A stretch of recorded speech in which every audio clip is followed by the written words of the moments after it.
She told me he'd be joining us, just a friend, on Valentine's Day. It was the kind of line that should have set off every alarm in my chest. But instead of packing a bag and walking out the door, I did what couples do when they've grown used to compromise. I smiled, straightened my tie, and told myself it would be fine. We'd been together 3 years. I knew the little ways we fit. How she liked the playlist low, how she always ordered extra bread, how she legit believed in dessert before dinner. She lived in a third-floor walk-up that smelled like candle wax and old books. I knew which drawer held the flashlight, which shelf had the emergency granola bars. We took turns cooking. We took turns being unreasonable. That doesn't excuse anything, but it explains why the red dress that night didn't make me nervous enough to leave. She texted me a photo 30 minutes before the reservation. Full-length mirror, hair pinned back, a dress that was the exact color of stop signs. She looked impossible. I told her she looked impossible in the best way. I meant it. "He's just here because he has no one else," she said, casual as brushing her teeth. "He's going through something at work." "He's your coworker?" I asked. "Yeah," she said, "like, my work husband, please don't be weird."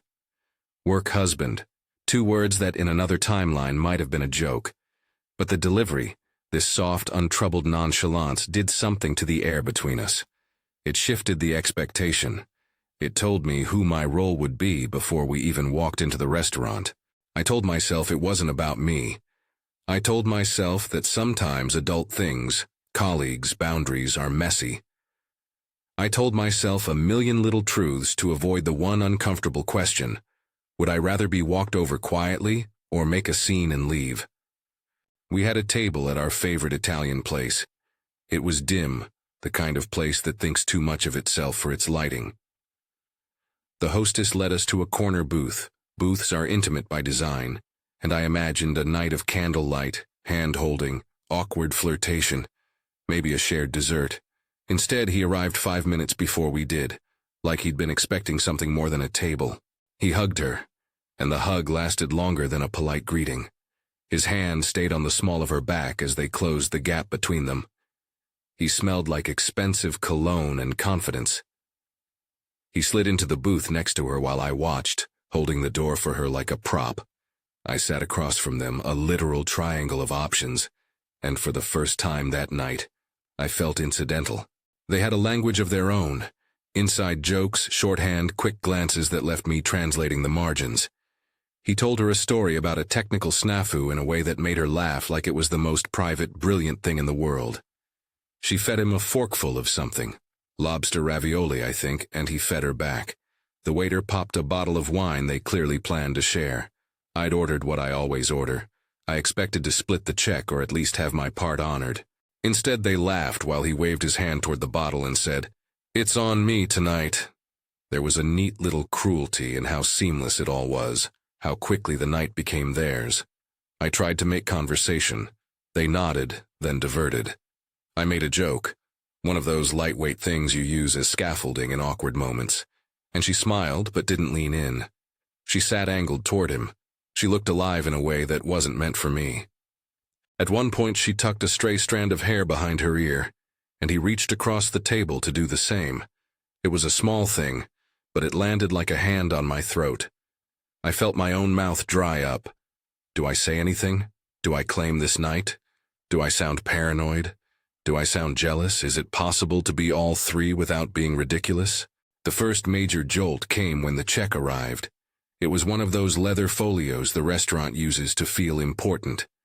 He glanced at the sum, made a face, and then peeled off his card. The waitress took it and left without looking at me. I reached for my wallet out of habit.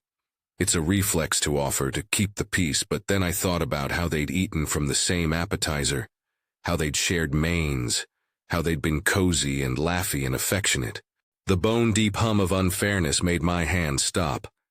"Why don't you just do it?" she said under her breath when I hesitated. Her foot bumped mine under the table, the way couples have of reverting to private signals. Except the bump wasn't a sign of solidarity. It was an enforcement of my silence. I pushed back lightly at first. "I'll cover my part," I said. "Split it." She snorted through her nose. something she'd never done to my face before, like I was a clumsy roommate asking for rent. "Come on, it's Valentine's. He's paying." I remember looking at them both, and something inside me fractured into little exact pieces. There was embarrassment, sure, a public humiliation. There was anger, sharpened by the ridiculousness of being expected to bankroll someone else's date. But underneath all that was the ache of being unseen in the person I trusted to see me. I tried reasoning, which in relationships is always the quiet version of begging. "It's not my job to pay for your date," I said. "This feels like your night, not ours." Her eyes flashed, not with any guilt, but with impatience, like I had interrupted a script. She angled away, whispered something to him, and then under the table, my arm pinned between cushions, she jabbed me with her knee. A tiny perfunctory shove, but the message was clear. Stop. That knee did more damage than he or she could ever know. I felt childish for letting it bruise me, and then more childish for letting it bruise me and still sitting there. "I can't believe this," I said aloud. "You two look great together. I'm breaking up with you." The words surprised everyone. They surprised me. They weren't a threat. They weren't performative. They were the only clean thing I could think to say that night. She blinked, like her face had been paused mid-expression. He looked at me, really looked, with a kind of studying curiosity, as if he'd been given a new specimen to examine. She scoffed, a short sound that didn't reach her eyes, and then she said, "You're serious?" I was. I stood up, pushed the plates a little to the side, let 2 20s fall on the folder like an offering and a repudiation at once. I walked out into the cold like leaving a movie you can't unwatch. If you would have done something different, tell me in the comments. Would you have let him join? Be honest. That night I packed what I could carry in an old backpack and a duffel bag. I didn't want to fight. I didn't want to scream, or to be dramatic in a way that would have made me feel small later. I called Marcus, my friend who owned a beat-up pickup and 3 useful opinions, and he came, flashing his headlights like a rescue beacon. We moved faster than emotions. I took a plant she had killed months earlier, and a mug that said, "World's okayest cook." She slept on the couch while I shoved boxes into the back of the truck. She said some things as if she were bargaining, as if words could switch places with responsibility. When we drove away, there was a silence thick as fog. I didn't go to a friend's place that night. I went to a cheap room above a laundromat because it felt like the least symbolic option. You learn a lot about yourself when you sleep on a mattress on the floor, and your head hits the wall and you can hear someone upstairs tumble the dryer. 3 days later, everything got louder. She posted something on her story, one of those half-sentimental, half-invoking things people use to frame themselves as hurt. It was a picture of a bouquet, no caption, and 47 likes within an hour. I didn't comment. I took screenshots. My phone made the stupid camera sound, and I felt like I was gathering evidence, which is a weird word to use about feelings. But that's what it was, preserving a sequence. Then my work phone buzzed. It was a message from an unknown number that I later learned belonged to him. It was weirdly cordial, like someone who wants to be allies while doing the least amount of allyship possible. "Hey man, didn't mean for it to go down like that," the text read, in the kind of grammar that pretends to be casual while trying to soften guilt. I didn't answer. I blocked the number. Marcus told me to screenshot everything, to keep records, to build a file. The friend advice was both sensible and infuriating. I didn't want a file. I wanted the person who had chosen to make me invisible to admit it and to be ashamed. But people rarely behave that way when they can instead play the world as victim. So I documented. A week later, a mutual acquaintance, another friend who worked in HR at a different company, sent a private message. Is he really her boss? I had assumed work husband meant colleague-level closeness, maybe same rank. But then the word that should have been obvious landed on me with a metallic ring. Supervisor. She had invited her direct boss to a romantic Valentine's dinner. That raised 100 different flags beyond the relationship. Power dynamics, company policy, optics. I called HR at my own company, not to file a complaint, but to get advice. They told me to keep records, to not retaliate, and to seek formal channels if necessary. I told them I wasn't sure. "What do you want?" they said. "We can only do what you report." The bureaucracy of hurt is slow and measured. It asked for forms and patience and corroboration. Over the next 2 weeks, I tried to focus on moving. I signed a lease for a tiny studio with a window that looked out over a brick wall. It was mine. My name was on the mailbox. I bought a lamp that cost way too much and a cheap couch that collapsed on the second night. I found comfort in small victories. The plant on the sill that I watered like a religious practice. The bowl I found at a flea market that was exactly the right color for cereal at midnight. Rebuilding is made of tiny, mundane wins. Meanwhile, the social media narrative did its thing. She told one version of events, a softer, wounded story, that generated comments from friends and distant acquaintances that ranged from sympathetic to incensed. People took sides. Some assumed I had been the villain, others supported her. Somebody posted a blurred screenshot of a text I had sent months earlier, where I tried to be patient about her late nights at work. It was framed as possessive, taken as evidence. Context is a fragile thing online. Then HR contacted me. Not at my company, but at hers. They'd started an internal review after a complaint. Someone had made a call to point out that the supervisor-subordinate dynamic went beyond the acceptable. HR asked me if I'd be willing to answer questions. I agreed. I showed them the screenshots. I explained the night. They took notes with a careful pen, like the kind that takes down every detail without judgment. I was careful in my words. I didn't want to sound like a bitter ex. I didn't want to try her in the court of public opinion. I told them what I knew. A few days later, the rumor became a hand-delivered consequence. The company announced the supervisor was let go. They didn't include a dramatized story in the press release. Companies don't like to appear messy. But inside, people whispered. She called me that same afternoon, voice thin. "They gave him a choice," she said. "He's stepping down. I don't know what I'm going to do." There was a chastened sound to her voice, like the music after a storm. I felt a strange ripple of something. Relief, maybe, or the chill of watching a person hit a wall. But I told her I couldn't be the person to take care of her collapse. I had my own tiny plant to keep alive. Weeks passed, and the fallout didn't stop at HR decisions. Office gossip is a living thing. It slithered through cubicles and Slack channels until it found its natural habitat, people's mouths. She posted again, asking for privacy, for space, for understanding. Privately, she texted people who worked with me, calling me possessive. The world was rearranging itself into a narrative that fit whatever was easiest for the people in it. I posted my side, short, factual, measured. I didn't vilify. I didn't gloat. People still took sides. Then came the eviction. I found out through a neighbor. Walls are thin in the building she had been renting. Rumors moved through pipes. A woman leaned over a balcony and told me there had been a notice on the door. Turned out her landlord had not renewed the lease. Eviction not as a legal attack, but a practical outcome. A spiral of missed payments, missed calls, and an inability to meet obligations that sometimes follows the fallout of a messy public life. It wasn't poetic. It wasn't satisfying.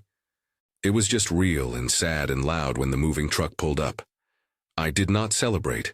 There is a temptation when someone who hurt you seems to falter, to take pleasure. I didn't.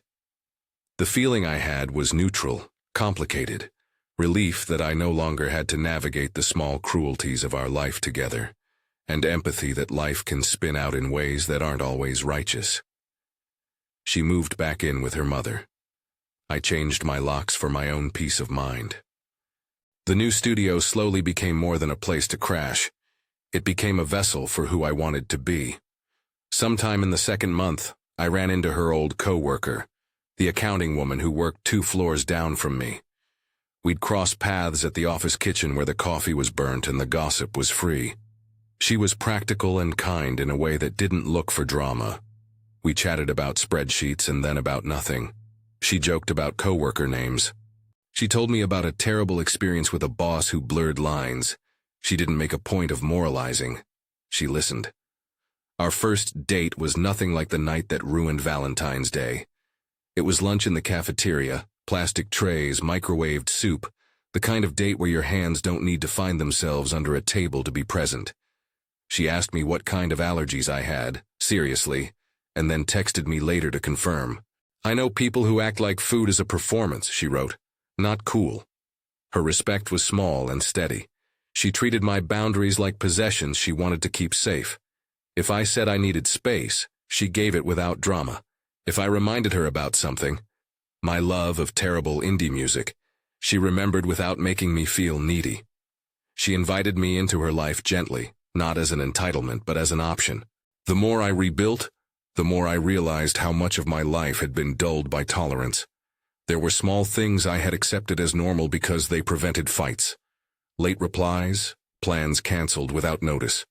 A shrug that meant I should just accept a certain emotional distance. Those compromises had been quiet eroders. Standing up the night of the restaurant wasn't just about one check. It was the cumulative decision to stop letting my own value be bargained away. People ask if I regret how I left. The suddenness, the words, the 220s on the bill. Sometimes the clarity of a single, hard decision is the kindness you have to give yourself. I got messages later from mutual friends who said I could have given her a chance to explain, or that I should have done couples therapy, or that love isn't a scoreboard. All of that is true, and also not the point. Some moments don't need complexity. They need boundaries. Some behavior doesn't need unpacking. It needs an answer. There were things I learned the hard way. I learned that work friends can be a red flag when they sit in power, that being the person who always makes peace is a role that keeps you small, and that public narratives rarely capture the private erosions. I learned that documenting things doesn't make you paranoid. It provides clarity when context gets messy.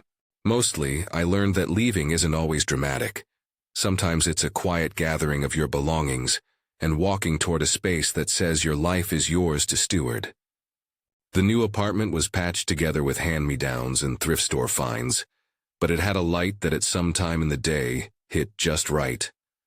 The plant, once recently revived, leaned toward that light like someone who had been through winter and finally understood that the sun returns if you don't give up on it. I'd learned to make simple dinners, to buy candles that don't smell like someone else's idea of cozy, to watch shows that made me laugh instead of plead. Every once in a while I would scroll through social media and see the traces of that night. Old photos cropped in ways that made me look like a clown. Comments from people who had taken sides based on a few public fragments. That stung. Not because I craved everyone's approval, but because the world is quick to assign blame. I didn't spend much time defending myself. I let the facts exist. If people wanted to believe me, they did. If they didn't, that was on them. Months later, I bumped into her briefly at a coffee shop. She looked tired in that way people do when life keeps giving them hard things to figure out. We didn't argue. We didn't hug. We didn't reenact the night. She said quietly, "I'm sorry." It wasn't theatrical. It was sincere in the way exhausted people mean things. "I'm glad you're okay," I said. It was true. And then I left with a lid on a cup and my fingers colder than they'd been in a while, but steadier. I think the hardest part for me was making peace with the idea that the person who hurt me most wasn't a villain in a movie. She was someone who made choices I couldn't accept. That distinction matters. It kept me from turning my story into a morality play, where I was the hero and she was the wicked stepmother. Real life is messier than that. People make mistakes, sometimes enormous ones, and the healthy thing is to set boundaries, not to seek revenge. As the months passed, the aggressive emotions softened into practical lessons. I was promoted at work, not because I had been broken, but because I had learned to say what I needed and to show up with competence. I started cooking for one with more intention. I dated slowly, like someone who had learned the value of arithmetic in relationships, adding respect, subtracting needless drama. The accounting woman and I had our awkward dinners and our small triumphs. The time she bought me a cheap throw pillow because I complained about my couch. The time I learned how to properly fold a fitted sheet. We fought about dumb things, apologized, and came back better each time. At some point I realized I didn't carry the night like a wound anymore. I could think about the red dress without feeling a spike of rage. I could remember the way the boss's hand lingered and feel an odd mixture of pity and distance, rather than the lurching hurt that had once made me raw. People ask if I ever feel satisfaction at how things turned out. The job loss, the eviction. They expect a revenge fantasy to be crowning this story. The reality is more muted. I'm indifferent to her misfortunes. I don't delight in them. My emotion toward that arc is simple. Relief. Not because karma served justice, but because I am free from a pattern that asked me to shrink. If there's a moral here, it's not revenge. It's boundaries. It's the quiet power of extracting yourself from small humiliations until you've reclaimed a life that respects you. It's the discipline of letting consequences fall where they will, and not gloating while they do. It's also the humility to admit you made compromises and the strength to change course. One last thing. People told me I should have handled it better or been the bigger person. To them, I say this. Being the bigger person doesn't always mean swallowing your dignity. Sometimes it's about standing and walking away before you lose your center. Sometimes it means being brave enough to choose yourself. So here's where I am now. The couch is less tragic. The lamp throws a circle of golden light on the floor where the plant leans, and the accounting woman laughs at my terrible band choices. I still have scars from that night. Questions I ask myself about why I put up with certain things for so long. But the wounds have turned into maps. They help me see the edges of what I'll no longer accept. If you've sat across from someone and felt invisible, know this. The moment you speak for yourself matters. The night may be messy. The walking away may be awkward. But the space you create afterward is where respect begins. If you like this story, or want more updates, follow for more personal stories and lessons I've learned the hard way.